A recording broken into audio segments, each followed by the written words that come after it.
Bienvenidos. Este es el Congreso del ramo Riesgos y Desastres Socionaturales.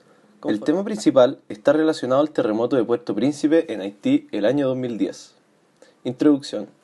El terremoto ocurrido en Haití el 12 de enero de 2010 fue el sismo más fuerte registrado en dicha zona desde 1770, causando devastadores efectos sobre su población.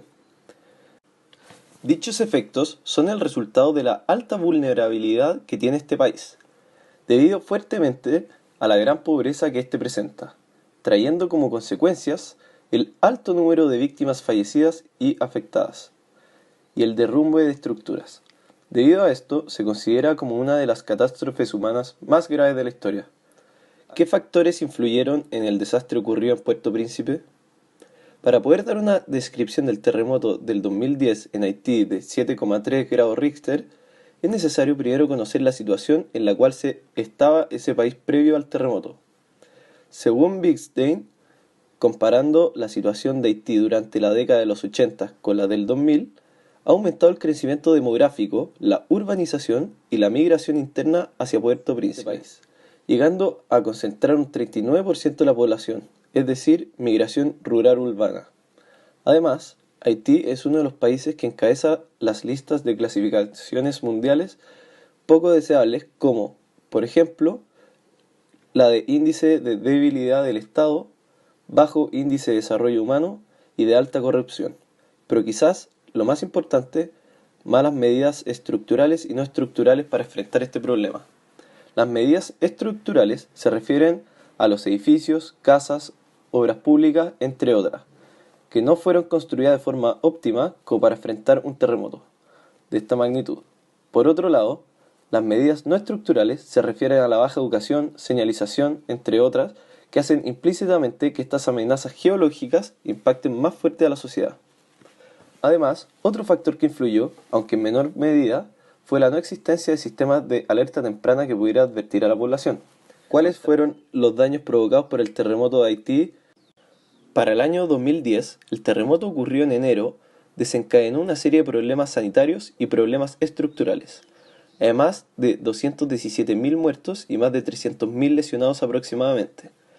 Dados estos datos, es evidente que el desastre en Haití fue peor que lo ocurrió en Chile el 27 de febrero del mismo año, ya que, independientemente de la intensidad registrada, en Chile hubo un total de 524 muertos, cifra mucho menor a la de Haití. La significativa diferencia en los daños de cada país se debe a que, en Haití, la población de Puerto Príncipe vive hacinada, los niveles de pobreza son extremos y que la corrupción es un factor que muchas veces incide en que las estructuras de las edificaciones no cumplan con los estándares de calidad necesarios para resistir este tipo de catástrofes. Por otro lado, el pasado mes de octubre, Chile dejó de ser un país subdesarrollado, por lo que tiene en promedio ingresos per cápita superiores a los de Haití.